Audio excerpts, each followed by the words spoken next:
Nyesha McCauley, and you're watching accesstv.org.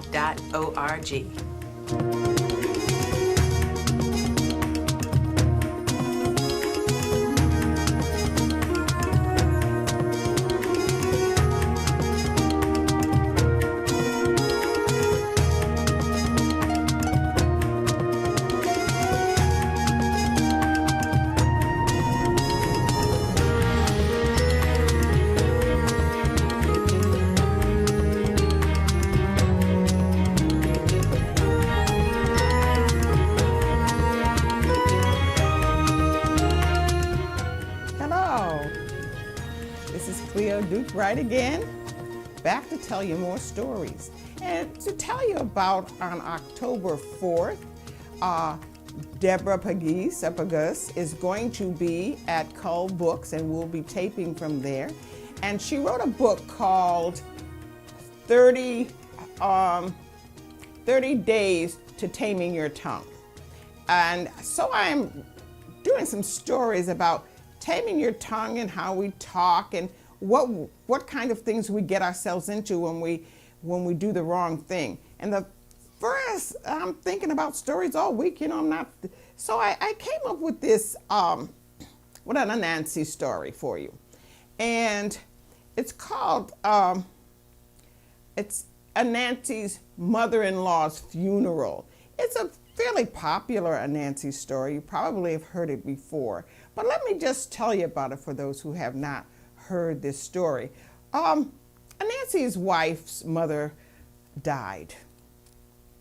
And of course she was very upset, and she went immediately to her mother's village. Well, Nancy did not go right then. He wanted to stay. He told her, go ahead, I'll be there tomorrow or the next day. I'll be there before the funeral, don't worry. And so he stayed home, and he thought about his mother-in-law's funeral, but what he was trying to do was he wanted to be the greatest mourner at his mother-in-law's funeral.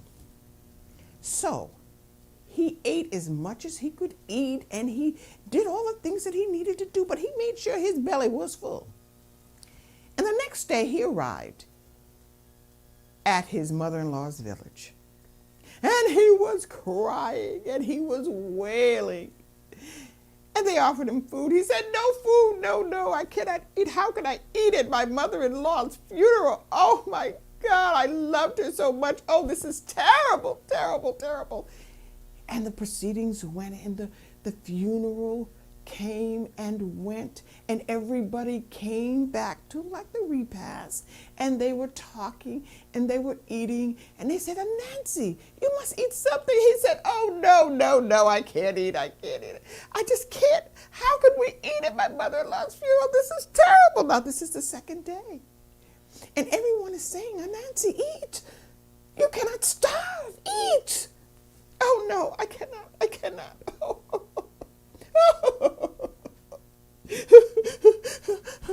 Oh, yes, he carried on. So that night came, and he still would not eat.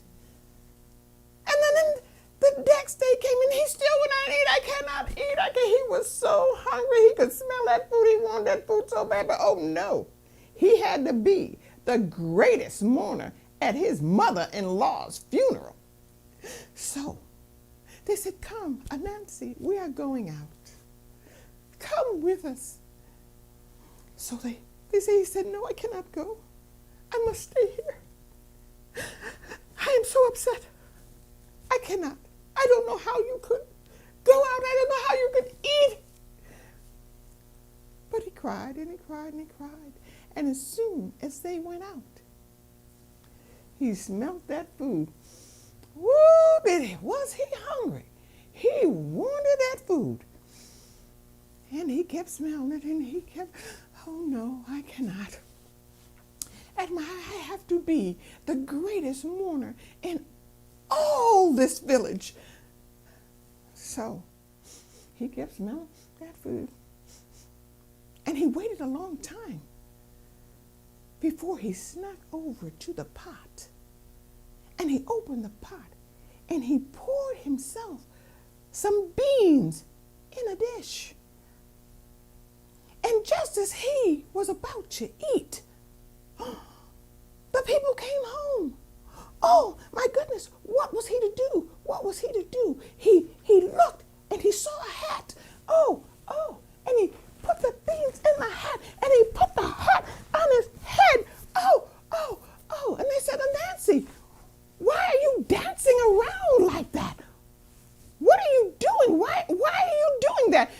He said, oh, I have to go back to my village because they're having a hat dancing contest. I have to be there. Whoa, whoa. And he kept hitting his head. Oh, my goodness. But Nancy, what is the matter with you? And Nancy started to run and run and run. And he started to run into the high grass. Whoa, and the whole village started chasing him. Oh no. He said to Nancy, oh, I have to get back for the hat contest. The hat dancing contest. No, I must go. Whoa. And it was so hot that he pulled the hat off and the beams came down his face, and the whole village just stopped and looked and started to laugh. And they laughed and they laughed and they laughed at Nancy. And Nancy went into the tall grass, and the beans had made him bald. And to this day, spiders go into the tall grass. And to this day, Nancy and all the rest of the spiders are still bald. All because of what he wanted to do in his mouth. I got another story for you. Another story about two friends. Oh, this is old Joe and the carpenter. Well, old Joe was a pretty good man, and he had a friend, and they had been friends for years and years. They married about the same time. They had their children about the same time. And unfortunately, their spouses passed away. Their children grew up and went off on their own.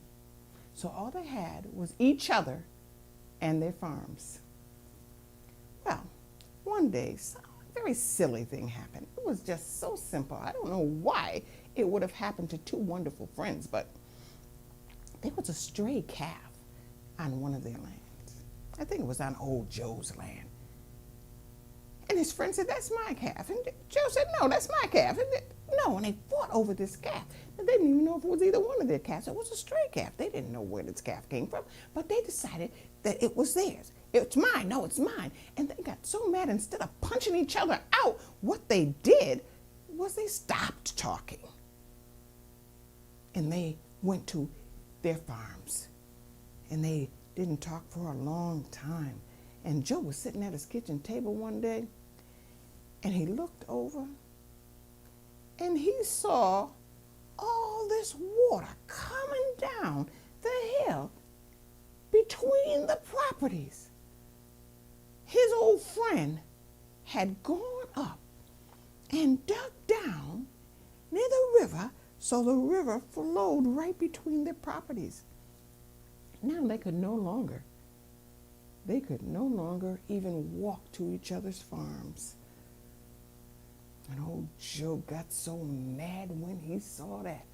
He said, I know what I'll do. And just then there was a knock at the door.